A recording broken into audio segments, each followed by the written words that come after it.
Welcome everybody to the latest episode of the Curator series on Gallery of Guitar, and I am absolutely delighted to have Seungyeon Lee with me today. Hello Seungyeon. Hello, thank you for having me today. Oh, it's a pleasure. So, for those of you who have hopefully just come from Seungyeon's beautiful performance of 4 songs by the composer Robert Schumann, now we're going to break down a little bit of that performance and all the things behind it, why Seungyeon chose to record those songs. And of course, I'm going to say a little bit about why I've invited Seungyeon on the gallery. So we've known each other for 6-7 years. 7 years. You're like, oh, no. and Seungyeon came to Glasgow, to the Royal Conservatoire of Scotland, to study for her undergraduate, her Bachelor of Music Performance. And then after graduating, very successfully, and after studying with myself and Professor Alan Neve at the Conservatoire, Seungyeon went down to London to do your Masters. Yeah. Where did you do your Masters? Royal College of Music. Yeah, with the wonderful Gary. Yeah. Yeah, exactly. And now she's back in Glasgow and continuing her studies at the Conservatoire for an artist diploma. And it means that we're sort of getting into thinking about music and performing and playing music in thematic ways and thinking about the projects and the creativity outside of the building. So we've actually had quite a lot of really engaging and quite deep conversations and lessons based on the repertoire that Seungyeon wants to play. So the next natural step was to bring you to Gallery of Guitar and to listen to those beautiful recordings of Schumann. We had a huge storm here at the beginning of the week. I was stuck not in Glasgow, you were coming back up from London. Yeah. It was stormy weather, and today you just played so beautifully and the sun came out and it was just like everything calmed right down. It was gorgeous. Thank you so much for such a beautiful performance. Thank you. So, first question is the most obvious question. Yeah. Why did you choose Schumann's music? Why did you record the songs of Schumann today? Well, the artistic diploma course I'm working on didn't necessarily have to have a final recital. Mm-hmm. So I just wanted to do something fun that I can like have it over time. Yeah. Rather than final recital, because when you finish your final recital, it's just gone. Yeah. Yeah. Over in a flash. Yeah. Yeah. So yeah, I thought it would be really meaningful to, because Schumann's Kinderszenen means like scenes from childhood, and I grew up as a child experiencing many instruments and different kind of music, and one of them was Schumann's Kinderszenen, and thought it would be really meaningful to think about and look back my childhood when I first started music, because I am almost at the end of final stage as a student. Yeah, like higher education, coming to the end of it. Yeah, because I am not planning to do a PhD for now. Okay, Yeah, so at the end of student stage, I look back my childhood while I'm playing these, scenes from childhood. Yeah. So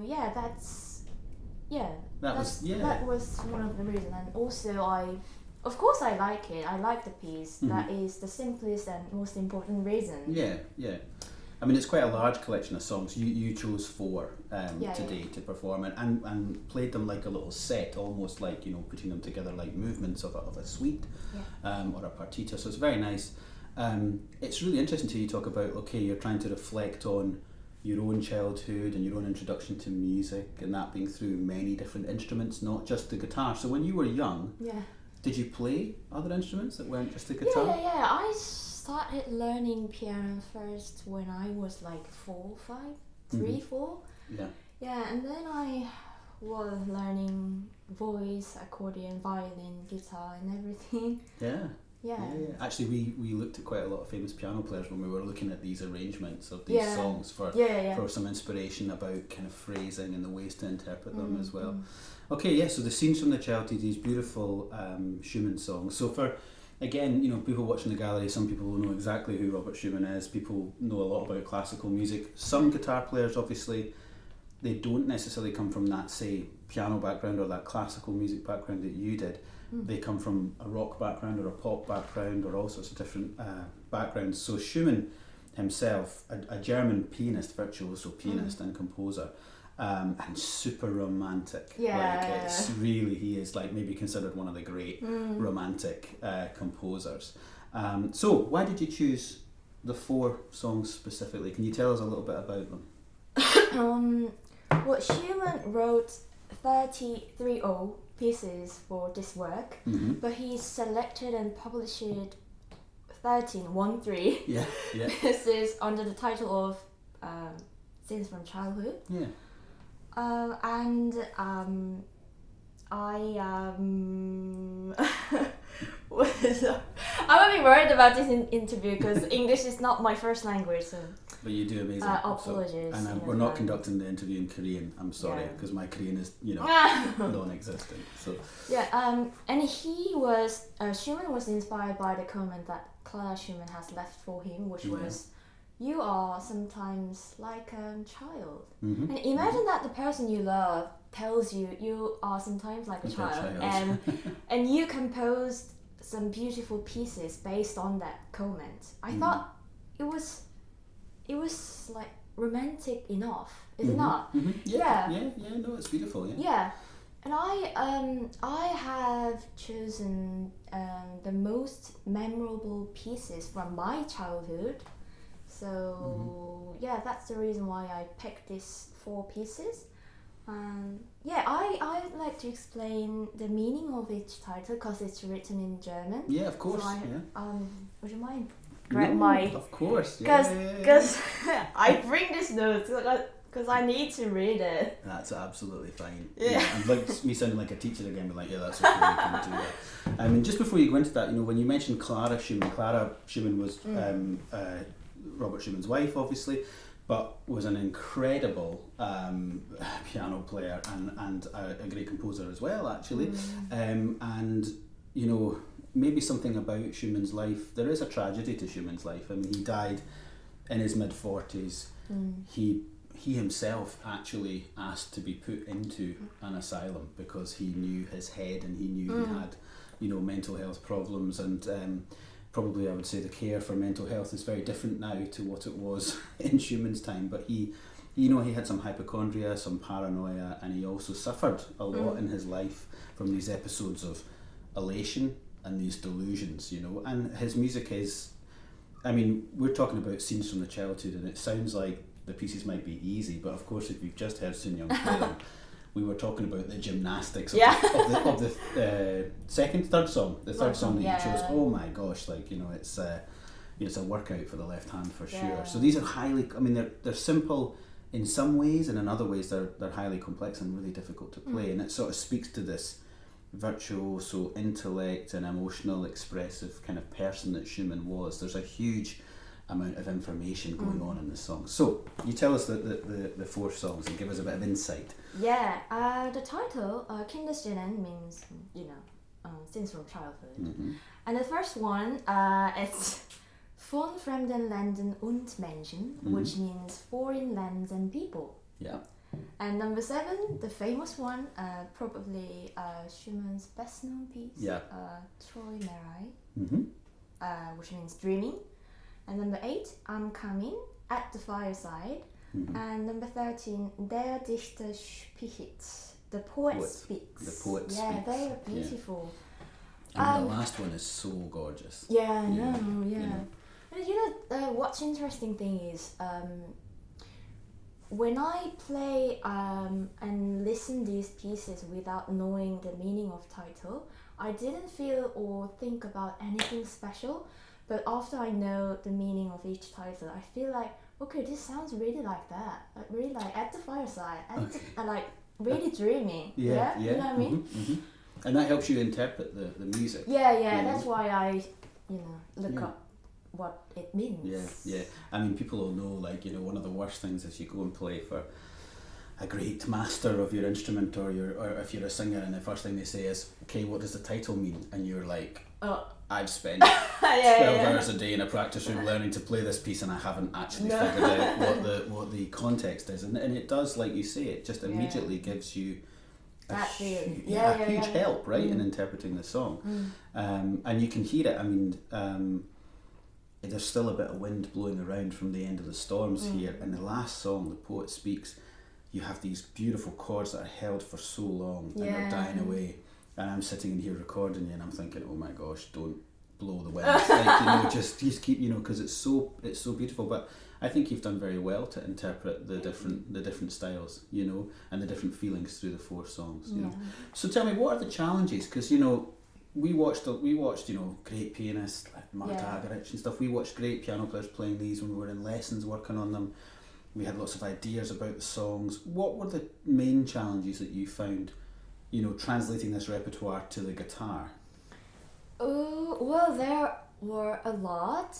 The most pieces I have chosen are quite slow and gentle. And everything is so connected, like from the top to the bottom.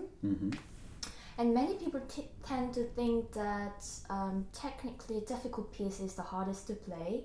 But actually, well, I can't say it is not, but what's really difficult is to play slow piece beautifully with a super legato. That is because, well, obviously we don't have pedals, which means it will extremely be difficult to sustain the note like piano or violin.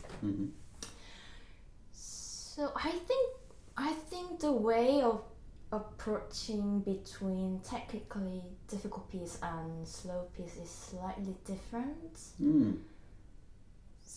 So what did you do? I mean, you're absolutely right. I totally agree with you, and I think it's the thing that sometimes when students are younger, could be younger than you in their education, they're sort of, and adults too, were wowed by a fast scale or someone playing very loud.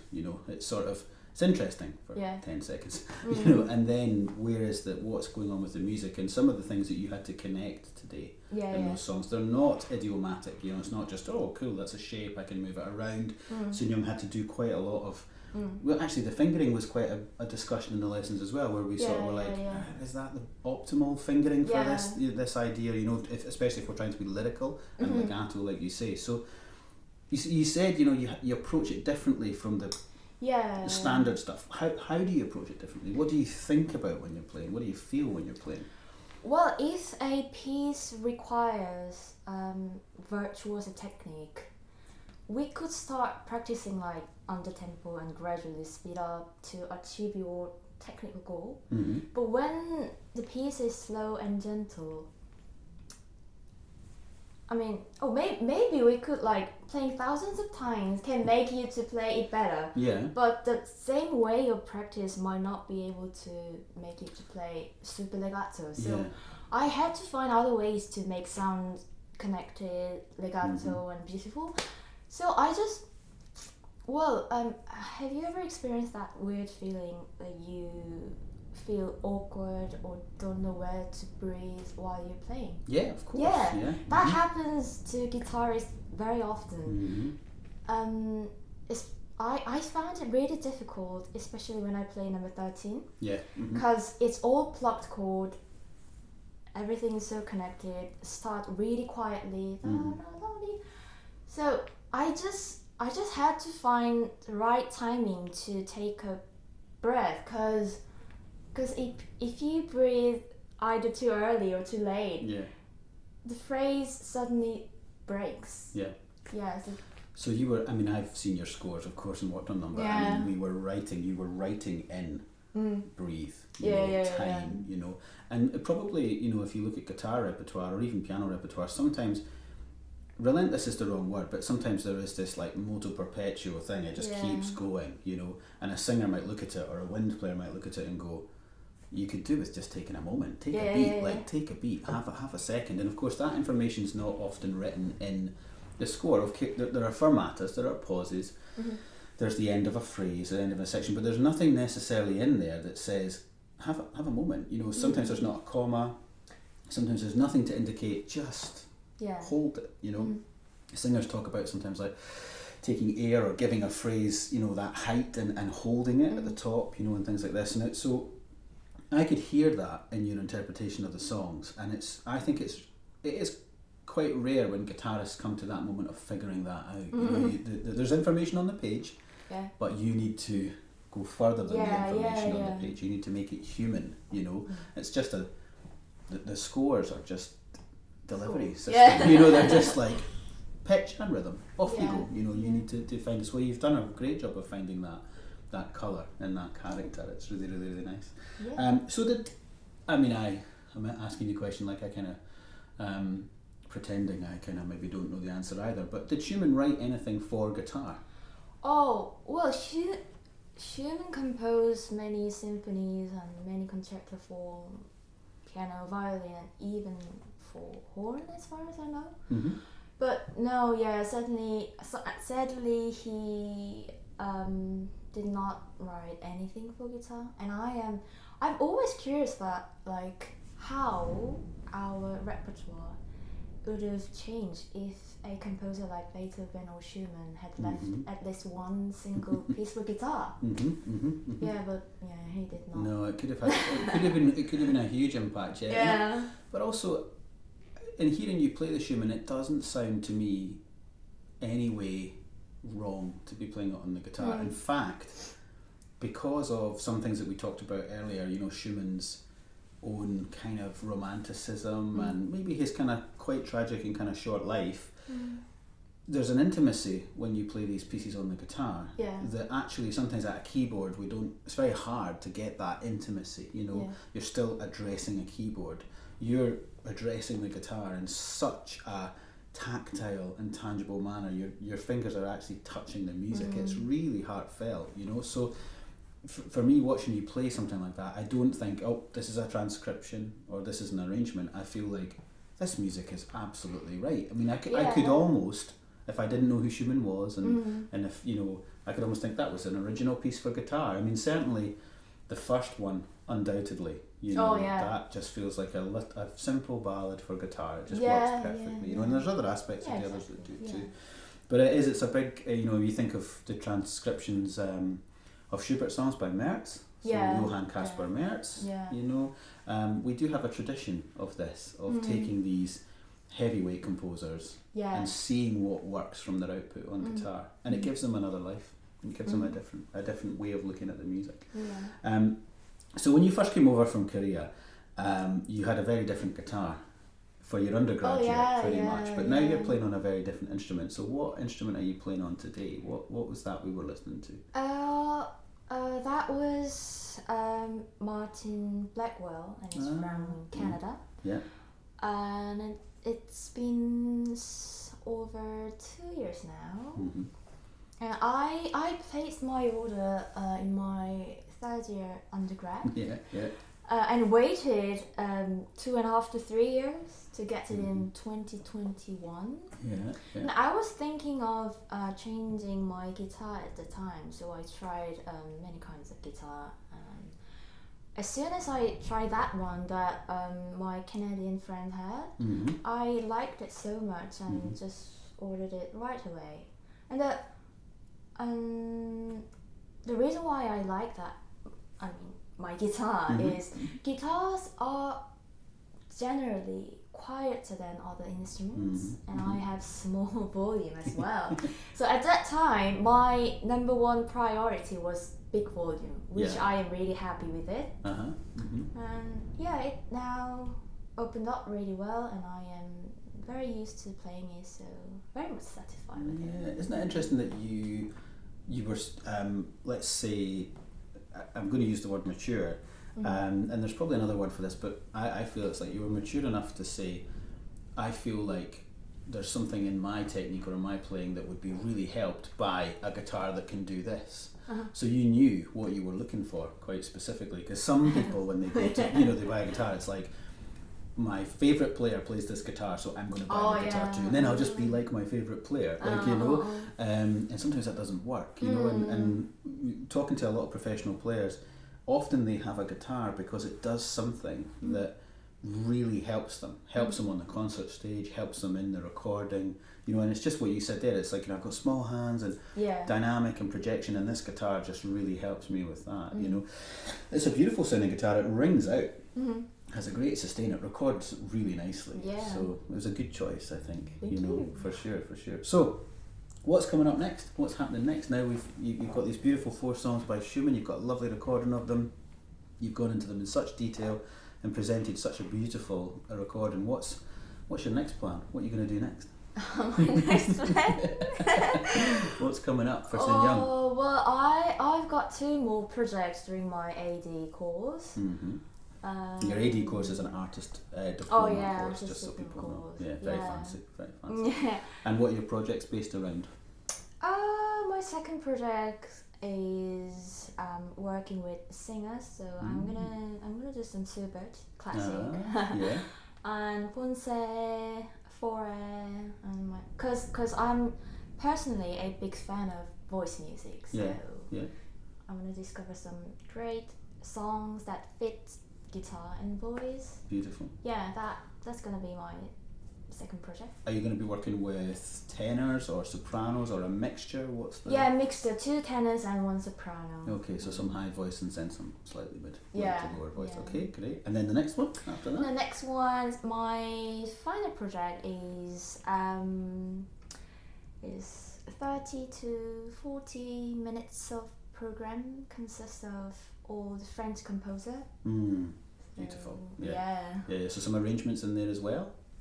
Yeah, because I've chosen some Debussy, Ravel as well. So it's also transcription because it's it's really common that we steal a lot of music from other instruments. So. Yeah. Yeah, the guitars are the thieves of the classical music. Well, I know French program sounds absolutely gorgeous. That would be beautiful. Well, thank you everybody for listening. I hope you enjoyed Seungyeon's performance of the 4 songs by Robert Schumann. Thank you, Seungyeon, for playing so gorgeously and just being an absolute delight to have in the gallery guitar. Thank you for having me, and excuse for my English, but I hope you all enjoy my little Schumann and the chat too. Absolutely. Bye for now. Bye.